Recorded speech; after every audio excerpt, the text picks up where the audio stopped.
முடிச்சுட்டாங்க போங்க நண்பர்களே, முடிச்சுட்டாங்க போங்க. என்ன நண்பர்களே, காரக்குழம்பு மாட்டிக்கிச்சு போல. காரக்குழம்பு தாயா. எங்க அண்ணன் கடைசியில காரக்குழம்பு கண்டுபிடிச்சிட்டாப்ல. காரக்குழம்பு கண்டுபிடிச்சா எங்க அண்ணன் காரி துப்புன கமார்தின கண்டுபிடிச்சா நல்லா இருக்கும். அதை மட்டும் கொஞ்சம் கவனிக்க மாட்டேங்காப்ல. பார்த்து பண்ணினா நல்லா இருக்கும். மக்கள் உங்களை நம்பி தான் இருக்காங்க. நீங்க இந்த சாட்டர்டே சண்டே வந்து சும்மா சின்ன சின்ன பிரச்சனை எல்லாம் கேட்டுட்டு போயிட்டீங்கன்னா மக்களுக்கு உங்க மேல நம்பிக்கை இருக்காது. இந்த காரி துப்புன கத்தி குத்து கந்தனை எடுத்து போட்டு லைட்டா பேசினா நல்லா இருக்கும். சரி பார்க்கலாம். சொன்னமால அதில் பார்த்த மாதிரி பிக் பாஸ்க்கான 3வது ப்ரோமோ வந்துட்டு இந்த ப்ரோமோல நம்ம எதிர்பார்த்த டாபிக் அண்ணன் பேசுறாப்ல. என்னன்னா அந்த மாஸ்க் டாஸ்க்ல சில பல ஊழல்கள் நடந்துச்சுல, அந்த டாஸ்க் வந்து அண்ணன் விவரமா பேசுறாப்ல போல. இதுல நம்ம கலையரசன் கவனிக்கணும். அந்த ப்ரோமோ பார்த்திருப்பீங்க. கலையரசன் அவ்வளவு அழகா போட்டு கொடுக்காப்ல. அப்படியே நாசுக்கா போட்டு கொடுக்கறாப்ல.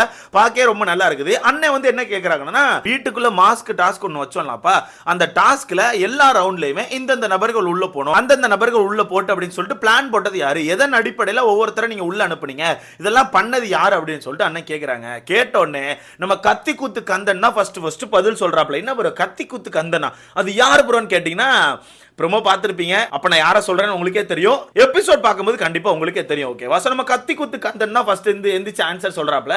சார் இதுக்கெல்லாம் மாஸ்டர் மைண்ட் யாருன்னு பார்த்தீங்கன்னா சபரிநாதனும் கனியும். சார் இவங்க 2 பேரும் சேர்ந்து அந்த பிளானை போட்டாங்க.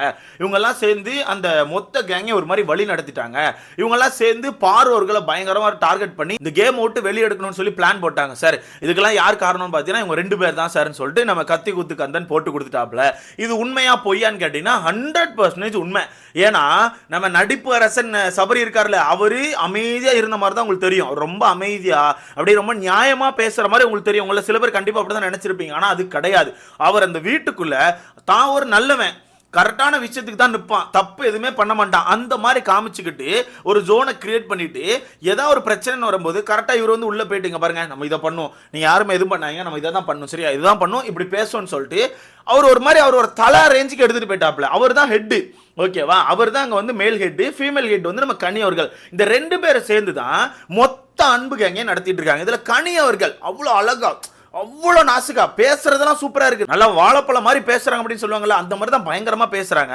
அப்படி பேசிய மொத்த வீட்டையும் கவுத்துட்டாங்க. ஓகேவா? சோ நம்ம முன்னாடியே சொல்லிட்டு இருந்தோம், அந்த மாஸ்க் டாஸ்க் இன்ட்ரெஸ்டா போல, அதுக்கு காரணம் இந்த அன்பு கேங் தான்.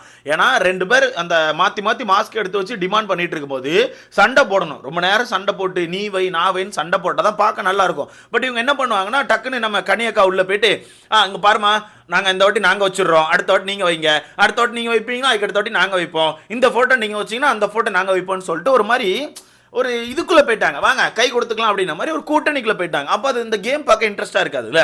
அந்த கேமே ஒவ்வொருத்தருக்கான உண்மை முகம் வெளியே வரணும். நீங்க யார் யார் மேல கோவத்தில் இருக்கீங்க, யார் யார் உங்க மேல வன்மத்தில் இருக்கா, அந்த விஷயத்தெல்லாம் கொண்டு வர்றதுக்கு தான் அந்த கேம். அந்த கேமை வைக்கும் போது சண்டைகள் தான் வெளியே வரும். பட் இவங்களை பொறுத்த வரைக்கும் அவங்க அப்படி எந்த ஒரு விஷயத்துக்கும் ஃபோக்கஸே பண்ணல. சும்மா விளையாடுவோம், பிக் பாஸ் நமக்கு ஒரு டாஸ்க் கொடுத்துருக்காரு, விளையாடுவோம் அப்படின்ற மாதிரி தான் விளையாண்டுருக்காங்க. அதனால தான் நம்ம அண்ணன் போட்டு வெளுக்கிறாப்புல. இப்போ கத்தி குத்து கந்தன் இந்த விஷயத்த சொன்னாப்ல. அடுத்த கலையரசன் தான் செம்மையா சொன்னாப்ல, ரொம்ப அழகா சொன்னார். எப்படின்னா லாஸ்டா டீல் பண்றதுலாம் சபரிநாதனும் கனி அவர்களும் தான். இவங்க 2 பேர் தான் சார் லாஸ்டா டீல் பண்ணுவாங்க. அவங்க 2 பேர் சேர்ந்து ஏதாச்சும் முடிவு எடுத்து எங்கிட்ட சொல்லுவாங்க சார், நாங்கள் அதை வந்து பண்ணுவோம் சார், எங்களை வந்து அவங்க தான் கைட் பண்ணாங்க சார்னு சொல்லிட்டு ரொம்ப அழகா போட்டு கொடுத்து. அதாவது இவங்க தான் சார் பண்ணாங்க, இப்படி தான் சார் பண்ணாங்கன்னு சொன்னா ஹர்ட் வந்துடும். கலையரசன் மேல இவங்களுக்கு வந்து கோபம் வந்துடும். அதனால சார் எல்லாத்தையுமே இவங்க பண்ணது இவங்க 2 பேர் தான் சார், எங்களை கைட் பண்ணி வழி நடத்தினது எல்லாமே அவங்க 2 பேர் தான் சார், அவங்க தான் எங்களுக்கு குரு சார் அப்படின்ற மாதிரி சொல்லியாச்சு, நாசுக்கா சொல்லியாச்சு. அதுக்கடுத்து நம்ம பார்வர்கள் எந்திரிச்சு பயங்கரமா ஒரு விஷயத்தை போட்டு உடைக்கிறாங்க. இங்க கனியவர்களுக்கான தாட்ஸும் சபரிநாதனுக்கான தாட்ஸும் தான் அதிகமா இருந்த மாதிரி இருந்து சார். அவங்க 2 பேரும் சேர்ந்து பேசி ஒரு விஷயத்தை வச்சு தான் அந்த மொத்த கேமையே கொண்டு போன மாதிரி இருந்து சார். எனக்கு பார்க்க அப்படிதான் இருந்துச்சுன்னு சொல்லிட்டு நம்ம பார்வர்கள் சொல்றாங்க. இது உண்மையா பொய்யான்னு கேட்டீங்கன்னா இதுவும் உண்மைதான். ஏன்னா நம்ம ஓப்பனாவே பார்த்துட்டோம். 24/7 இந்த மாஸ்க் டாஸ்கை பார்த்தவங்களுக்கு தெரியும், அவ்வளோ வருத்தங்கள் இருந்துச்சு. எப்படி அவ்வளோ வருத்தங்கள் இருந்துச்சு, என்னடா புதைச்சிட்டீங்களாடா டாஸ்க் அப்படின்ற மாதிரி இருந்துச்சு. கடைசியாக நம்ம விஜேஸ் வந்து என்ன சொல்றாருன்னா, இப்படி வந்து உங்களுக்கு ஒரு சான்ஸ் கொடுத்து அந்த சான்ஸ் எல்லாம் நீங்கள் வின் பண்ணீங்கன்னா எப்படி, எங்கே உங்களுக்கு திறமையை காமிக்கணும், எங்கே வந்து விளையாடணுன்னே தெரியலையே, மொத்தமாக எல்லாத்தையுமே கேமை ஃபுல்லாக அழிச்சிட்டு இருக்கீங்க, கேம் எதுவுமே நல்லா இல்லை அப்படின்ற மாதிரி அண்ணன் வந்து முடிக்கிறாப்புல. இதுதான் உண்மை. இதை தான் நாங்களும் ஃபீல் பண்ணி பேசிட்டு இருந்தோம். ஓகேவா? மொத்த டாஸ்க்கே முடிச்சிட்டாங்கன்னா நம்ம பார்த்துருக்கோம் ப்ரோ. மாஸ்க் டாஸ்க் அப்படிங்கிறது ஒரு பொம்மை டாஸ்க் தான். ஓகேவா? பொம்மை டாஸ்க் இதுக்கு முன்னாடி சீசன்ல நம்ம பார்த்துருக்கோம், எப்படி எப்படி இருக்கும், என்ன மாதிரி சண்டை போடுவாங்க, யார் யாருக்குள்ள எப்படிலாம் சண்டைகள் வரும், எல்லா விஷயங்களையும் பார்த்துருக்கோம். அப்படி இருக்கும்போது இந்த மாதிரி மொக்கையா கொண்டு போகும்போது நமக்கு எப்படி இருந்துச்சுன்னா, இது என்னடா சீசன் மண்ணலி போட்ட சீசன் நல்லாவே இல்லையடா, ஒரு டாஸ்க்கு கூட உருப்படியா பண்ண மாட்டேங்கிறீங்களா மாதிரி தான் இருந்துச்சு ப்ரோ. அந்த டாஸ்க்கை பொறுத்தவரைக்கும் யார் பவரோ அவங்களுக்கு தான் கிடைக்கணும் ப்ரோ. யார் வந்து பவர், யார் வந்து கடைசி வரத்துக்கு போறா, யாரோட சின்ன சின்ன கூட்டணி வந்து ஸ்ட்ராங்கா இருக்குன்னு தான் பார்க்கணும். ஆனா இவங்க ஒரு பெரிய கூட்டணி மொத்தமா அமைச்சு வச்சுட்டு ரொம்ப சிம்பிளா நீ வை நான் வை நீ வை நான் வை அப்படின்னு சொல்லி கொண்டு போனா அது நல்லாவே இல்லைல்ல, பார்க்க ஒரு இன்ட்ரெஸ்டே இல்லைல்ல. இதில் கனி அவர்கள் மாட்டினது ரொம்ப கரெக்ட். ஸோ கனி அவர்களுக்கு நல்ல ஒரு ரோஸ்ட் இருக்கணும். முக்கியமாக நம்ம நடிப்பு அரசன் அவருக்கும் நல்ல ஒரு ரோஸ்ட் இருக்கணும். ஏன்னா இப்பவும் பாருங்களேன், எந்திரிச்சு ரொம்ப அழகாக பேசுவாப்பில், அப்படி ரொம்ப அப்படியே சார் அப்படிலாம் இல்லை சார், நாங்கள் அப்படிலாம் பண்ணல சார், நாங்கள் வந்து அவங்க ஒரு தடவை வைக்கணும் நாங்கள் ஒரு தடவை வைக்கணும்னு சொல்லி ரொம்ப டீலிங்லேயே கொண்டு போனோம் சார், அது வந்து தப்புன்னு எங்களுக்கு தெரில சார், அது வந்து நாங்கள் அந்த டைமில் கேமுக்காண்டி பண்ணோம் சார், கேமை வேகமாக முடிக்கணும்னு நினச்சோம் சார், யாருக்கும் அடிப்படக்கூடாதுன்னு நினச்சோம் சார், இதுதான் கேமுன்னு நினச்சோம் சார், இது நல்லா இருக்கும்னு நினச்சோம் சார்ன்னு சொல்லிட்டு நினச்சிக்கிட்டே இருப்பார். அவர் உட்காந்து நினச்சிட்டே இருப்பார் பாருங்க, நினச்சிட்டே இருப்பார். ஏன்னா நான் கேள்விப்பட்ட வரத்துக்கு ஷூட்டுக்கு போனவங்க சொல்கிறாங்க, வளவலை கொலை கொலை கொலை கொலை வளவலைன்னு அழுதுகினே இருந்திருக்கானு, பேசினே இருந்திருக்கானு, பேசினே இருந்திருக்காங்க. ஸோ கரெக்டான எந்த ஒரு கண்டென்ட்டையும் எடுத்து நம்ம சேதனும் பேசலையாம், நம்ம எதிர்பார்த்த எந்த ஒரு கண்டென்ட் அங்கே வரலையாம். முக்கியமாக அரோரா டாபிக் அங்கே வந்திருந்திருக்கு. ஓகேவா, அங்கே ஷூட் போன ஒருத்தர் வந்து எந்திரிச்சு அரோரா டாப்பிக்கை பேசியிருக்காங்க.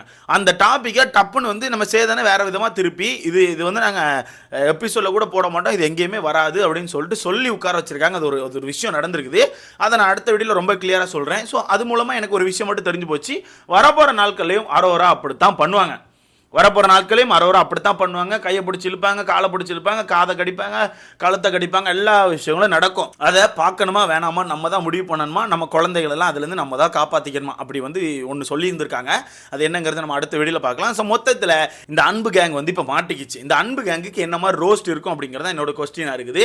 எனக்கு தெரிஞ்ச பெரிய லெவலில் ரோஸ்ட் இருக்காது ப்ரோ. நார்மலாக பேசிட்டு இந்த மாதிரி பண்ணாதீங்க, இதுக்கப்புறம் வரப்போகிற டாஸ்க்கை இந்த மாதிரி பாதிக்க வச்சிடாதீங்க, இந்த மாதிரி அழிச்சிடாதீங்க, ஸோ கரெக்டாக பண்ணுங்கள், ஃபோக்கஸ் பண்ணுங்கன்னு சொல்லிட்டு நார்மலா பேசிட்டு போயிடுவான் தான் எனக்கு தோணுது.